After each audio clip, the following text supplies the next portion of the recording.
Book 3.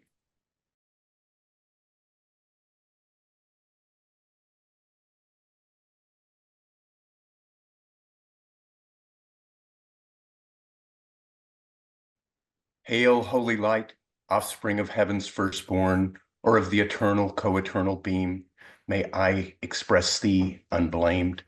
Since God is light, and never but in unapproached light dwelt from eternity, dwelt then in thee, bright effluence of bright essence increate.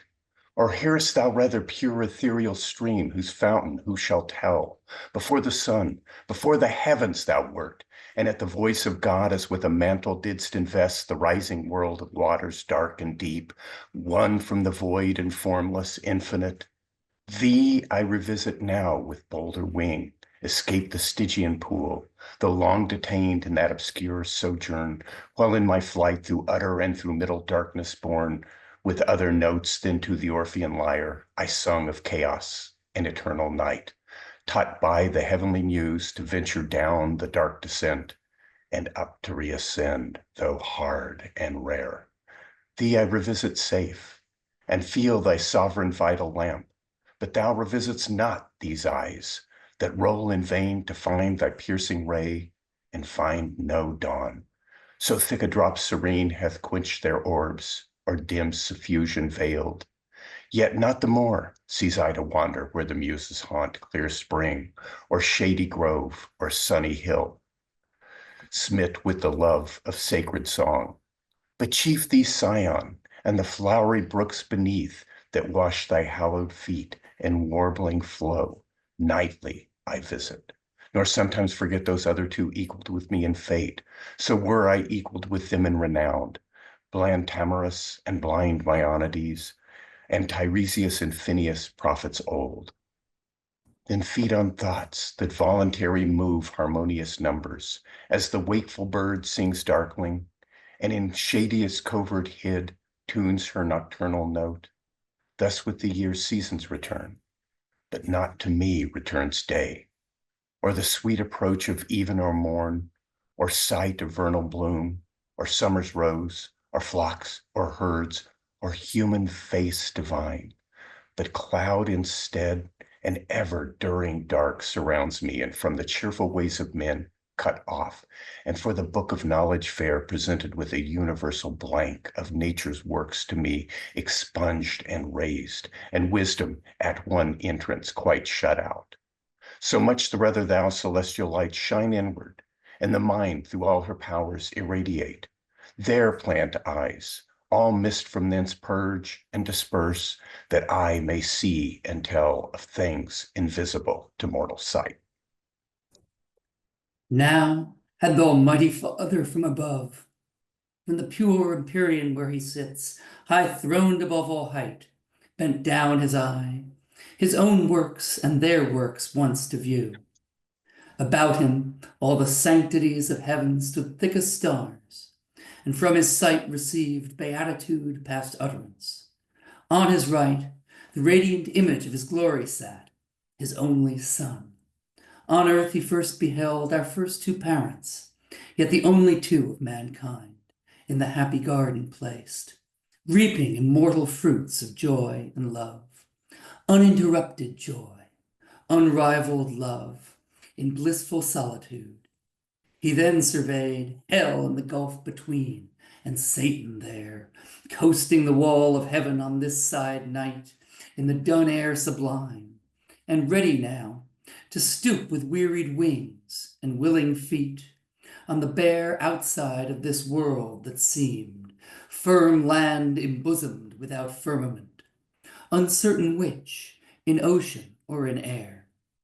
Him God beholding from his prospect high, wherein past, present, future he beholds, thus to his only Son, foreseeing, spake. Only begotten Son, seest thou what rage transports our adversary, whom no bounds prescribe, nor bars, no bars of hell, nor all the chains heaped on him there, nor yet the main abyss wide interrupt can hold? So bent he seems on desperate revenge, that shall redound upon his own rebellious head, And now through all restraints broke loose, he wings his way, not far off heaven, in the precincts of light, directly towards the new created world, and man there placed, with purpose to essay, if him by force he can destroy, or worse, by some false guile pervert, and shall pervert. For man will hearken to his glozing lies, and easily transgress the sole command, sole pledge of his obedience. So will fall he and his faithless progeny. Whose fault? Whose but his own? Ingrate, he had of me all he could have. I made him just and right, sufficient to have stood, though free to fall. Such I created all the imperial powers and spirits, both them who stood and them who failed. Freely they stood who stood, and fell who fell.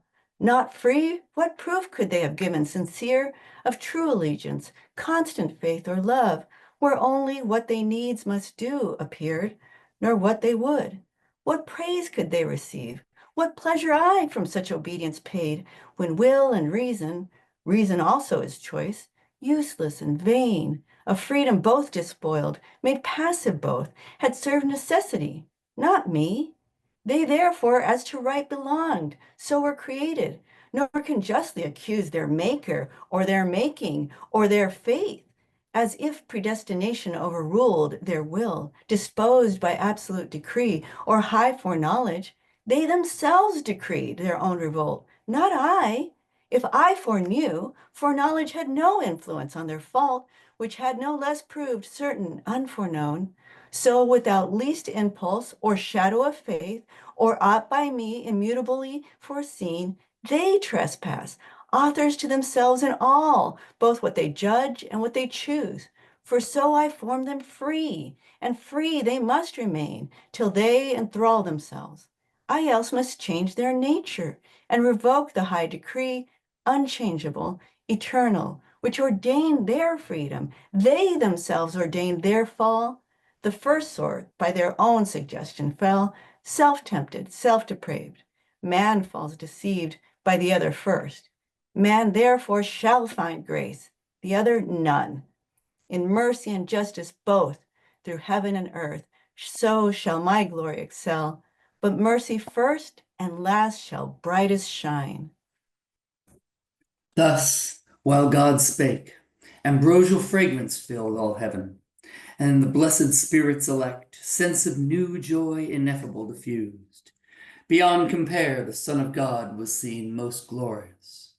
In him all his Father shone, substantially expressed, and in his face divine compassion visibly appeared, love without end, and without measure grace, which uttering thus he to his Father spake. O Father, gracious was that word which closed thy sovereign sentence, that man should find grace, for which both heaven and earth shall high extol thy praises, with the numerable sound of hymns and sacred songs, wherewith thy throne encompassed shall resound thee, ever blessed. For should man finally be lost, should man, thy creature late so loved, thy youngest son fall circumvented thus by fraud, though joined with his own folly, that be from thee far, that far be from thee, Father, who art judge of all things made, and judgest only right. Or shall the adversary thus obtain his end, and frustrate thine? Shall he fulfill his malice, and thy goodness bring to naught? Or proud return, though to his heavier doom, yet with revenge accomplished, and to hell draw after him the whole race of mankind, by him corrupted? Or wilt thou thyself abolish thy creation, and unmake for him what for thy glory thou hast made? So should thy goodness and thy greatness both be questioned and blasphemed without defense. To whom the great Creator thus replied, O Son, in whom my soul hath chief delight, Son of my bosom, Son who art alone my word, my wisdom and effectual might, all hast thou spoken as my thoughts are, all as my eternal purpose hath decreed. Man shall not quite be lost, but saved who will, yet not of will in him, but grace in me, freely vouchsafed. Once more I will renew his lapsed powers, though forfeit and enthralled by sin to foul exorbitant desires. Upheld by me, yet once more he shall stand on even ground against his mortal foe.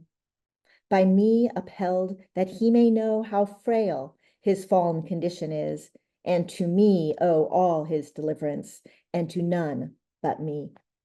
Some I have chosen of peculiar grace, elect above the rest. So is my will. The rest shall hear me call, and oft be warned their sinful state, and to appease betimes the incensed deity, while offered grace invites, for I will clear their senses dark, what may suffice and soften stony hearts, to pray, repent, and bring obedience due. To prayer, repentance, and obedience due, though but endeavored with sincere intent. Mine ear shall not be slow, mine eye not shut. And I will place within them as a guide my umpire conscience, whom if they will hear, light after light, well used, they shall attain, and to the end persisting, safe arrive. This my long sufferance and my day of grace, they who neglect and scorn shall never taste. But hard be hardened, blind be blinded more, that they may stumble on and deeper fall, and none but such from mercy I exclude. But yet all is not done.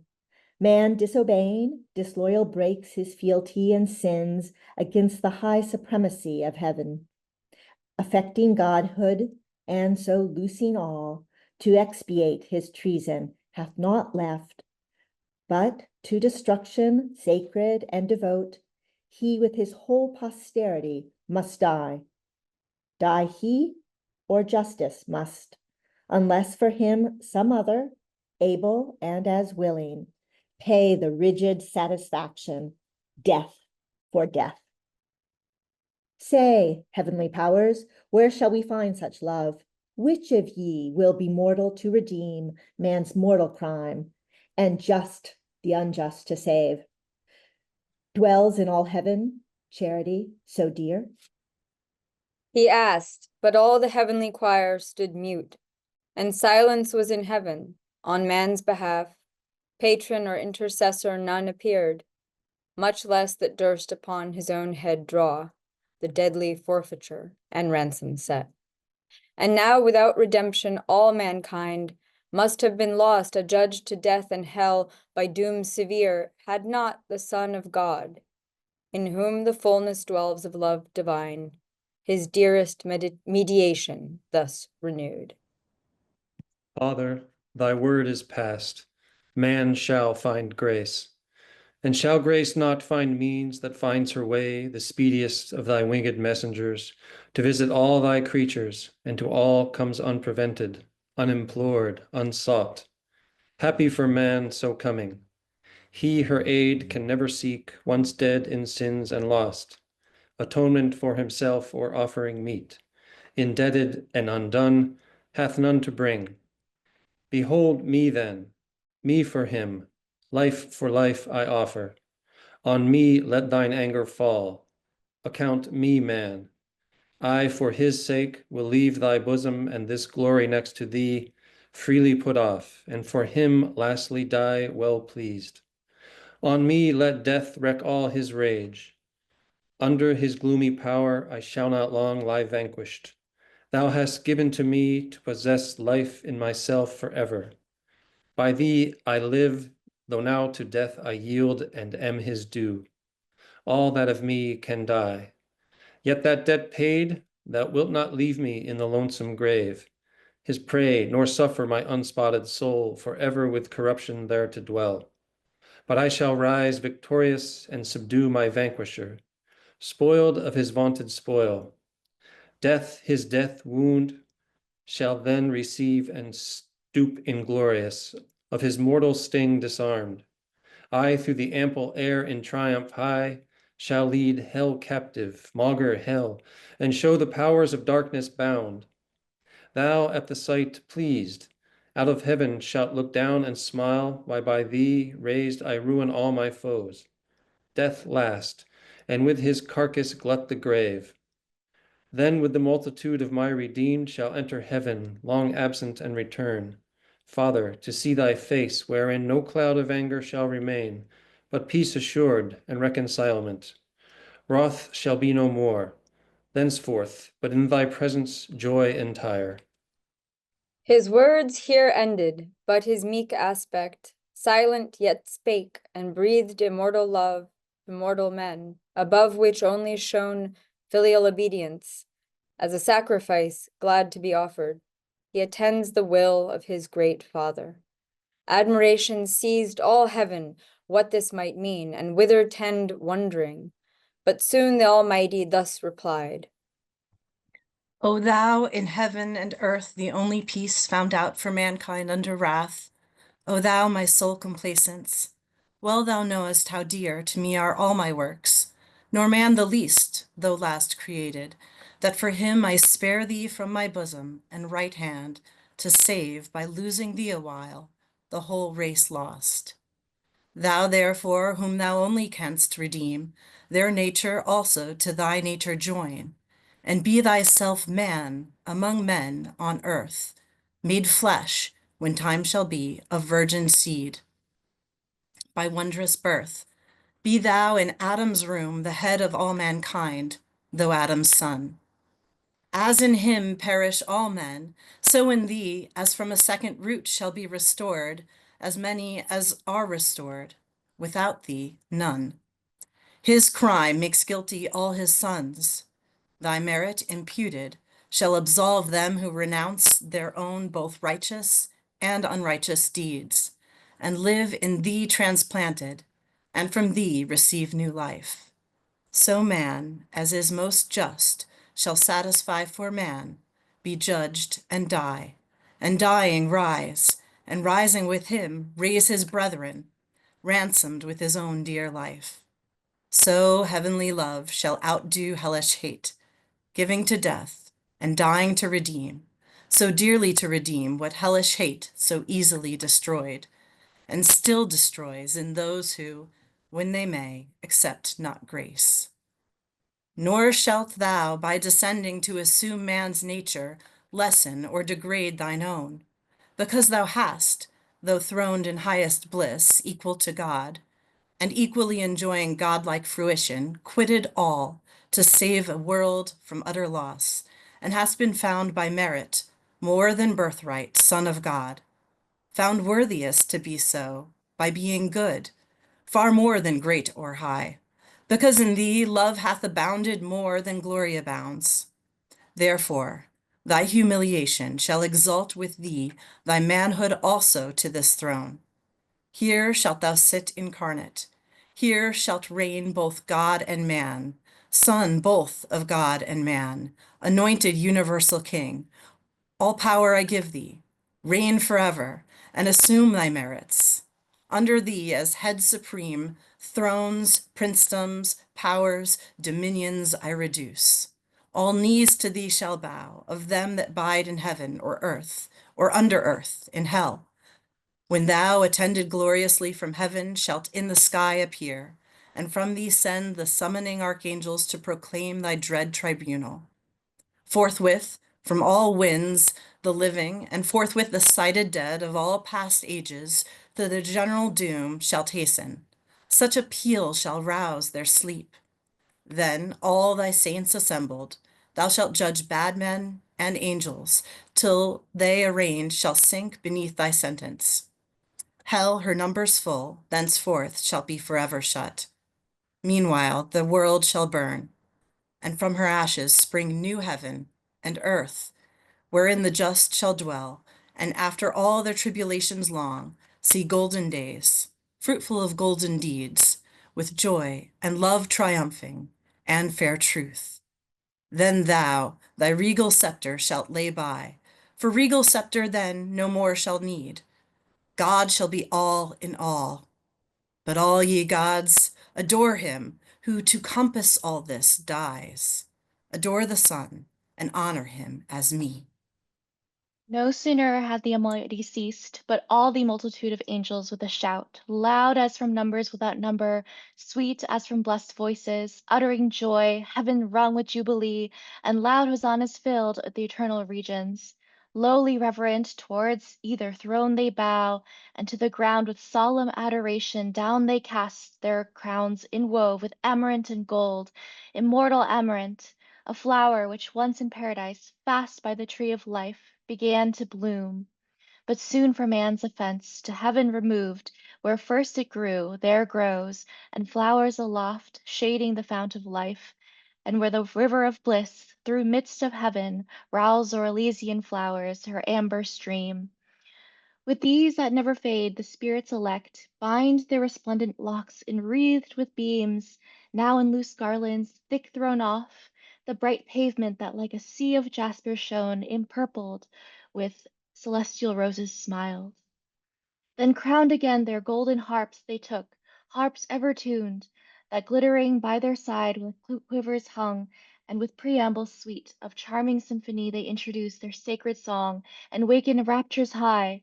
No voice exempt, no voice but well could join melodious part, such concord is in heaven. Thee, Father, first they sung omnipotent, immutable, immortal, infinite, eternal King, thee, author of all being, fountain of light, thyself invisible amidst the glorious brightness where thou sittst, throned inaccessible. But when thou shadest the full blaze of thy beams, and through a cloud drawn round about thee like a radiant shrine, dark with excessive bright, thy skirts appear, yet dazzle heaven, that brightest seraphim approach not, but with both wings veil their eyes. Thee next they sang of all creation first, begotten Son, divine similitude, in whose conspicuous countenance, without cloud, made visible, the Almighty Father shines, whom else no creature can behold. On thee impressed the effulgence of his glory, abides, transfused on thee his ample spirit rests. He, heaven of heavens, and all the powers therein, by thee created, and by thee threw down the aspiring dominations. Thou that day thy father's dreadful thunder didst not spare, nor stop thy flaming chariot wheels that shook heaven's everlasting frame, while o'er the necks thou drovest of warring angels disarrayed. Back from pursuit, thy powers with loud acclaim thee only extolled, son of thy father's might, to execute fierce vengeance on his foes, not so on man. Him through their malice fallen, Father of mercy and grace, thou didst not doom so strictly, but much more to pity incline. No sooner did thy dear and only Son perceive thee purposed not to doom frail man so strictly, but much more to pity inclined, he to appease thy wrath and end the strife of mercy and justice in thy face discerned, regardless of the bliss wherein he sat second to thee, offered himself to die for man's offense. O unexampled love, love nowhere to be found less than divine. Hail, Son of God, Saviour of men, thy name shall be the copious matter of my song henceforth, and never shall my harp thy praise forget, nor from thy Father's praise disjoin. Thus they in heaven above the starry sphere their happy hours in joy and hymning spent. Meanwhile, upon the firm opacous globe of this round world, whose first convex divides the luminous inferior orbs, enclosed from chaos and thin road of darkness old, Satan alighted walks. A globe far off it seemed, now seems a boundless continent, dark, waste, and wild, under the frown of night, starless exposed, and ever-threatening storms of chaos blustering round inclement sky. Save on that side, which from the wall of heaven, though distant far, some small reflection gains of glimmering air less vexed with tempest loud. Here walked the fiend at large in spacious field. As when a vulture on Emmaus bred, whose snowy ridge the roving Tartar bounds, dislodging from a region scarce of prey, to gorge the flesh of lambs, or yeanling kids, on hills where flocks are fed, flies toward the springs of Ganges or Hydaspes, Indian streams. But in his way lights on the barren plains of Sarikana, where Chineses drive with sails and wind their caney wagons light. So on this windy sea of land the fiend walked up and down alone, bent on his prey, alone, for other creature in this place, living or liveless to be found, was none. None yet, but store hereafter from the earth up hither like aerial vapors flew, of all things transitory and vain, when sin with vanity had filled the works of men. Both all things vain and all who in vain things built their fond hopes of glory or lasting fame, or happiness in this or th'other life. All who have their reward on earth, the fruits of painful superstition and blind zeal, not seeking but the praise of men, here find fit retribution, empty as their deeds. All th' unaccomplished works of nature's hand, abortive, monstrous, or unkindly mixed, dissolved on earth, fleet hither and in vain, till final dissolution wander here, not in the neighboring moon, as some have dreamed, those argent fields more likely habitants, translated saints or middle spirits hold betwixt th' angelical and human kind. Hither of ill-joined sons and daughters, born first from the ancient world, those giants came with many a vain exploit, though then renowned. The builders next of Babel on the plain, of Sennaar, and still with vain design new Babels, had they wherewithal, would build. Others came single. He who to be deemed a god leaped fondly into Etna flames, Empedocles, and he who to enjoy Plato's Elysium leaped into the sea, Cleombrotus, and many more too long, embryos and idiots, eremites and friars, white, black, and gray, with all their trumpery. Here pilgrims roam, that strayed so far to seek in Golgotha him dead who lives in heaven. And they who, to be sure of paradise, dying put on the weeds of Dominic, or in Franciscan think to pass disguised. They pass the planets 7 and pass the fixed, and that crystalline sphere whose balance weighs the trepidation taught, and that first moved. And now St. Peter at heaven's wicket seems to wait them with his keys. And now at foot of heaven's ascent they lift their feet, when lo, a violent crosswind from either coast blows them transversed 10,000 leagues awry into the devious air. Then might ye see cowls, hoods, and habits with their wearers tossed and fluttered into rags. Then relics, beads, indulgences, dispenses, pardons, bulls, the sport of winds. All these upward aloft, fly o'er the backside of the world, far off into a limbo large and broad, since called the paradise of fools. To few unknown long after, now peopled and untrod.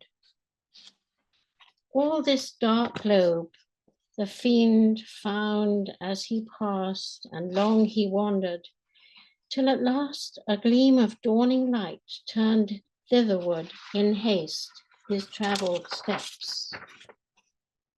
Far distant he descries, ascending by degrees magnificent up to the wall of heaven, a structure high, at top whereof. But far more rich appeared the work, as of a kingly palace gate with frontispieces of diamond and gold embellished. Thick with sparkling orient gems the portal shone, inimitable on earth by model or by shading pencil drawn. The stairs were such as whereon Jacob saw angels ascending and descending, bands of guardians bright, when he from Esau fled to pagan Aram in the field of Luz, dreaming by night under the open sky, and waking cried, "This is the gate of heaven." Each stair mysteriously was meant, nor stood there always, but drawn up to heaven sometimes viewless. And underneath a bright sea flowed of jasper, or of liquid pearl, whereon who after came from earth, sailing arrived, wafted by angels, or flew o'er the lake wrapped in a chariot drawn by fiery steeds. The stairs were then let down, whether to dare the fiend by easy ascent, or aggravate his sad exclusion from the doors of bliss. Direct against which opened from beneath, just o'er the blissful seat of paradise, a passage down to the earth, a passage wide, wider by far than that of after times over Mount Sion, and though that were large, over the promised land to God so dear, by which to visit oft those happy tribes, on high bequests his angels, to and fro past frequent, and his eye with choice regard from Peneus, the fount of Jordan's flood, to Beersaba, where the Holy Land borders on Egypt and the Arabian shore. So wide the opening seemed, where bounds were set to darkness, such as bound the ocean wave. Satan, from hence, now on the lower stair that scaled by steps of gold to heaven gate, looks down with wonder at the sudden view of all this world at once. As when a scout through dark and desert ways with peril gone all night, at last, by break of cheerful dawn, obtains the brow of some high climbing hill, which to his eye discovers unaware the goodly prospect of some foreign land first seen, or some renowned metropolis with glistering spires and pinnacles adorned, which now the rising sun gilds with his beams. Such wonder seized, though after heaven's seen the spirit malign, but much more envy seized at sight of all this world beheld so fair. Round he surveys, and well might, where he stood, so high above the circling canopy of night's extended shade, from eastern point of Libra to the fleecy star that bears Andromeda far off Atlantic seas beyond the horizon. Then from pole to pole he views in breath, and without longer pause, down right into the world's first region throws his flight precipitant, and winds with ease through the pure marble air his oblique way, amongst innumerable stars that shone, stars distant, but nigh hand seemed other worlds, or other worlds they seemed, or happy isles, like those Hesperian gardens famed of old, fortunate fields and groves and flowery vales, thrice happy isles. But who dwelt happy there, he stayed not to inquire. Above all them all, the golden sun in splendor likest heaven allured his eyes. Thither his course he bends through the calm firmament, but up or down, by center or eccentric, hard to tell, or longitude where the great luminary, aloof, the vulgar constellations thick, that from his lordly eye keep distance due, dispenses light from far. They as move their starry dance in numbers that compute days, months, and years toward his all-cheering lamp, turn swift their various motions, or are turned by his magnetic beam, that gently warms the universe, and to each inward part with gentle penetration, though unseen, shoots invisible virtue, even to the deep. So wondrously was his station bright. There lands the fiend, a spot like which perhaps astronomer in the sun's lucent orb through his glazed optic tube yet never saw. The place he found beyond expression bright, compared with aught on earth, metal or stone, not all parts like, but all alike informed, with radiant light, as glowing iron with fire. If metal, part seemed gold, part silver clear, if stone, carbuncle most, or chrysolite, ruby or topaz, to the 12 that shone in Aaron's breastplate, and a stone besides, imagined rather oft than elsewhere seen, that stone, or like to that which here below philosophers in vain so long have sought in vain, though by their powerful art they bind volatile Hermes, and call up unbound in various shapes old Proteus from the sea, drained through a limbeck to his native form.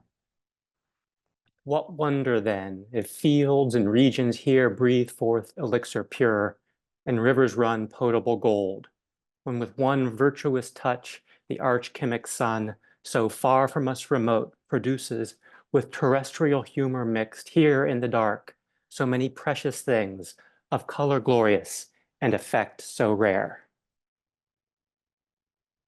Here matter new to gaze the devil met, undazzled. Far and wide his eye commands, for sight no obstacle found here, nor shade, but all sunshine, as when his beams at noon culminate from the equator, as they now shot upwards still direct, whence no way round shadow from body opaque can fall. And the air nowhere so clear sharpened his visual ray to objects distant far, whereby he soon saw within ken a glorious angel stand, the same whom John saw also in the sun. His back was turned, but not his brightness hid. Of beaming sunny rays a golden tiara circled his head, nor less his locks behind, illustrious on his shoulders, fledged with wings, lay waving round. On some great charge employed he seemed, or fixed in cogitation deep. Glad was the spirit impure, as now in hope to find who might direct his wandering flight to paradise, the happy seat of man, his journey's end, and our beginning woe. But first he casts to change his proper shape, which else might work him danger or delay. And now a stripling cherub he appears, not of the prime, yet such as in his face youth smiled celestial, and to every limb suitable grace diffused, so well he feigned. Under a coronet his flowing hair and curls on either cheek played. Wings he wore of many a colored plume sprinkled with gold. His habit fit for speed succinct, and held before his decent steps a silver wand. He drew not nigh unheard. The angel bright, ere he drew nigh, his radiant visage turned, admonished by his ear, and straight was known the archangel Uriel, one of the 7 who in God's presence, nearest to his throne, stand ready at command, and are his eyes that run through all the heavens, or down to the earth bear his swift errands over moist and dry, or sea and land. Him Satan thus accosts. Uriel, for thou of those 7 spirits that stand inside of God's high throne, gloriously bright, the first art wont his great authentic will interpreter through highest heaven to bring, where all his sons thy embassy attend. And here art likeliest by supreme decree like honor to obtain, and as his eye to visit oft this new creation round. Unspeakable desire to see and know all these his wondrous works, but chiefly man, his chief delight and favor, him for whom all these his works so wondrous he ordained, hath brought me from the choirs of cherubim, alone thus wandering. Brightest seraph, tell in which of all these shining orbs hath man his fixed seat, or fixed seat hath none, but all these shining orbs his choice to dwell.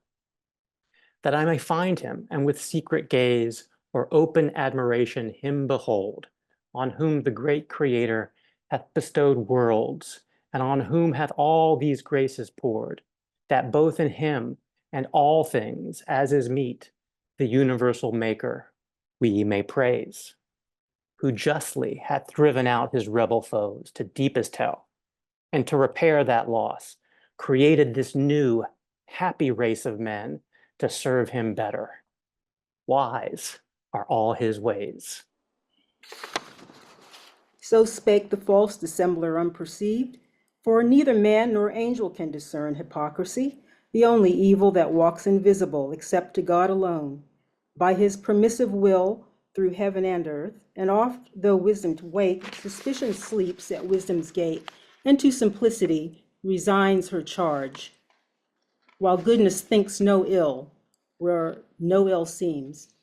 Which now for once beguiled Uriel, though regent of the sun, and held the sharpest sighted spirit of all in heaven, who to the fraudulent impostor foul in his uprightness answer thus returned: Fair angel, thy desire which tends to know the works of God, thereby to glorify the great workmaster, leads to no excess that reaches blame, but rather merits praise, the more it seems excess, that led thee hither from thy imperial mansion thus alone, to witness with thine eyes what some perhaps, contented with report, hear only in heaven.